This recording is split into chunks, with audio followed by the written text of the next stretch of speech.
I grew up in a country with over 7,000 islands. My fondest childhood memories would be of going on a road trip to the beach, spending the day under the sun, building sandcastles, exploring nearby islands, and swimming over vast, colorful underwater cities I later learned as reefs. The sea became my escape from city life. As a grown up, I wanted to learn more about the interconnectivity of the life above and below the waves and share their complex stories to the world.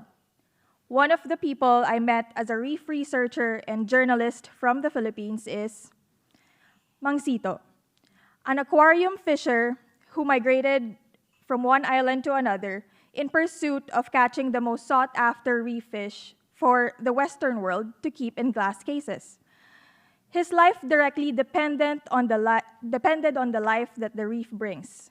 Mangsito and I led very different lives, yet we both benefit from reefs. And we're just two of around 70 million Filipinos who benefit from 24,000 square kilometers of coral reefs that our islands have to offer. In economics terms, the Philippine coral reefs amount to approximately $4 billion per year. Yet our reefs are in constant threat of climate change and human impact. According to the nationwide reef assessment in 2017, the Philippines lost a third of corals. Also in 2017, I became a certified diver and started my career as a reef researcher. And during our surveys, I saw some of the destruction that humanity could do to reefs. I heard dynamite exploding underwater. I have seen meadows of coral fragments that could have been sites of those dynamite bombings. I saw how sediments due to mining buried reefs. And around 2 years ago, a proposed smart city development was supposed to be built over reefs. Effects of climate change were also evident. In July 2020, I witnessed a coral reef bleaching event. For a country that is at the apex of the Coral Triangle and the third largest coral reef area in the world, the Philippines does not have a comprehensive law that protects and guides management of coral reefs. A comprehensive law for coral reefs is needed because it is a good indicator of ocean health, as it is sensitive to changes in temperature, nutrients, water chemistry, due to phenomenon happening at sea and activities from land. So what will it take to halt the continuous degradation of coral reefs, loss of marine biodiversity, and consequentially, prevalence of poverty in coastal communities in the Philippines? A whole of society and government approaches are needed. The government and the Filipino people must work hand in hand to manage and help the recovery of coral reefs. Currently, all coral reefs within 15 kilometers from shore are under the responsibility of the local government units. Yet, they lack the capacity to effectively manage these marine resources. Among the national agencies relevant to reef management, the Department of Environment and Natural Resources and the Department of Agriculture, specifically the Bureau of Fisheries and Aquatic Resources, are the two primary agencies responsible for supporting the local government's mandate to manage the reefs. However, they also have very limited resources. Coral reef research in the Philippines is often opportunistic, and there are little pathways for marine scientists to make an impact in the policy space. The public, from tourists to fishermen, must be involved in stewardship of coral reefs in the country. So my goal for my capstone project is to develop a mechanism for all the stakeholders to work in synergy. Today, I will present a roadmap toward a Philippine Coral Reef Act. I defined 3 goals that this roadmap must achieve. First is to reduce threats to coral reefs. Next is to effectively conserve coral reefs. And third is to protect and restore 30% of coral reefs in the country. To be able to reduce threats to coral reefs, a moratorium on the most damaging projects must be imposed. While the moratorium is being implemented, a Philippine Coral Reef Task Force must be created to update the current related policies on coral reefs, and develop a national coral reef conservation and management strategy. And to ensure that there are human and physical resources available for the implementation of the strategy, an independent agency must be created under the Office of the President. The Philippine Coral Reef Management Agency will be the interim authority on reef management. And this agency will implement several conservation programs aligned to the strategy. And together with the task force, they will develop the Philippine Coral Reef Act that is hoped to be passed before the President's term ends in 2027. So let's go through these strategies one by one. The first strategy is to stop the most destructive projects that could potentially impact coral reefs. It is necessary for the Philippine Coral Reef Task Force because they need to, these damaging impacts must be regulated first while the Philippine Coral Reef Task Force is developing strategies to update or strengthen the environmental impact system of the Philippines. Some examples of these projects are related to heavy industries, resource extractive industries such as mining and quarrying, and infrastructure projects such as coastal reclamation.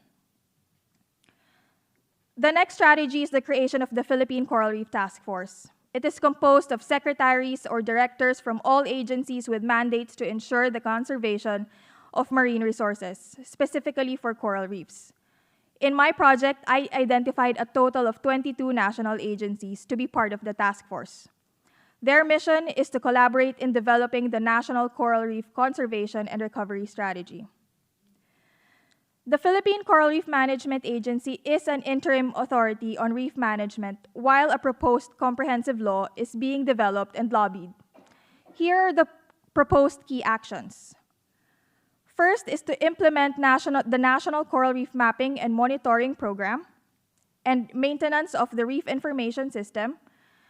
Next is to designate and define critical habitats based on the updated threatened species list.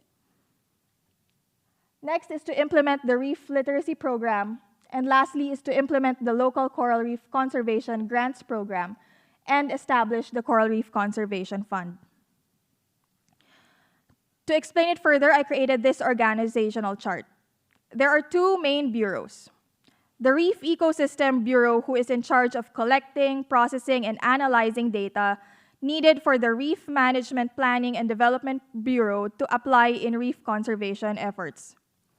Currently, the Philippines does not have any long-term coral reef monitoring data.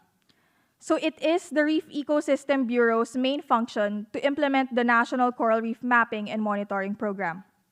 It will also help identify national research priorities that will help inform better policies on reef management. So where will all these data and information go? The Reef Information System Division is responsible for ensuring that all reef-related data and information are secure and readily available and accessible to the public. To protect threatened reef species in the country, the Threatened Species and Habitat Conservation Division will work with BFAR and shall prioritize the listing of coral and reef-associated species to be able to designate critical habitats around the country. Now, how do we apply all these sciences to management? The Reef Management Planning and Development Bureau will assist in reef spatial planning or zoning. It will also lead the Local Coral Reef Conservation Grants Program, which enables local government units to have their own local coral reef conservation plans. Currently, funds for resource management is taken away from the municipality's general fund, which is usually why resource management is least prioritized. This bureau is also tasked to aid the local governments in developing their local coral reef conservation plans. The Reef Education and Communication Division shall implement a national reef literacy program, which involves facilitating and coordinating with different sectors of society. All these efforts should be aligned to global policies as well. The Reef Policy and International Cooperation Division will monitor developments in the international scene and update Philippine policies, such as the 30 by 30 goal. So how will we fund all these amazing programs? There are two ways to collect more funding. One is to collect more tax from the entities that harm or has the potential to harm the reefs most, like power plants near the coast and oil shipping companies. The second way is to collect higher fees for those who enjoy reefs, such as higher environmental fees in tourist areas. As mentioned, the task force and the agency will work together to develop a permanent mechanism to address reef management issues through the Philippine Coral Reef Act. Some initial points that I propose to include in the act are to establish a reef management bureau under the two main departments, to require the development of a local coral reef conservation plans for all local government units, and to establish local coral reef management offices in all local government units. And lastly, to require the protection and restoration of 30% of coral reefs.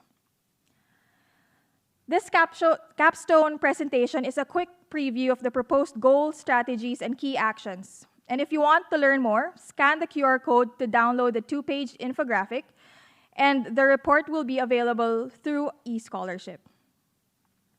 Before the pandemic, I dove into one of the most pristine reefs in the Philippines. It served as my inspiration and motivation to do this work. I know I haven't hacked the code to solving all the reef management problems in the Philippines, but I took it upon myself to unravel the complex web of problems and explore the possibilities that I hope could be transformed into action.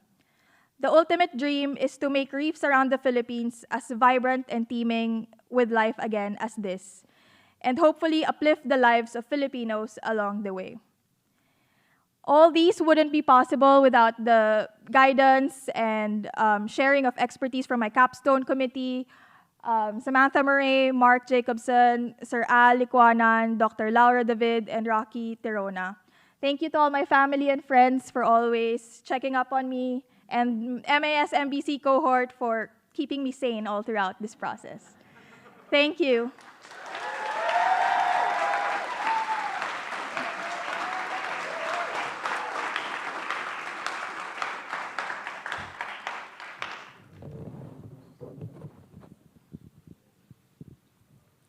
Yeah, dynamite fishing, it's illegal in the Philippines, but it's used to easily harvest fish from the sea, basically. You bomb a site, and then the fish will float up. So it will be very easy, and it's very cheap as well to do in the Philippines. That's outstanding. Thank you, Denise. Question, I don't even know what you're going to say to this question, but what is the biggest challenge you encountered in developing this roadmap? I think trying to understand the different pieces, or really identify first all the different pieces, is really a lot. And trying to understand and try to fill the gaps that I saw, and really hone in what are the key elements that I need to look into. So that's really the biggest, what do you call this? Biggest challenge that I encountered all throughout, yeah. Yeah, huge undertaking with many, many layers.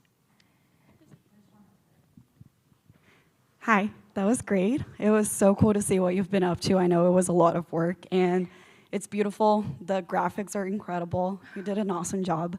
And my question is, what are you going to do with it? Are you talking to the government, or how are you going to make sure that you actually implement the roadmap? So thankfully, the Philippine government is now looking into developing a national coral reef strategy.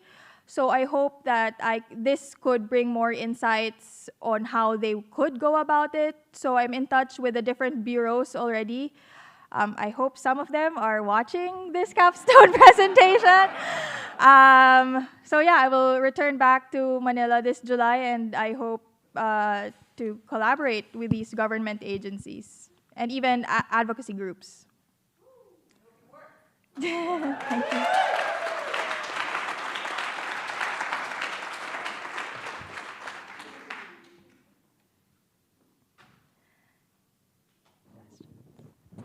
There's one more question. Okay, I'm going to use the dirty word, politics. Would you be willing to run for office in order to achieve these goals? I mean, I was very focused on trying to solve problems that I never thought about that. But I'm not closing any doors, but I will help as of now in the capacity that I can. Yeah. Thank you. So you're saying there's a chance.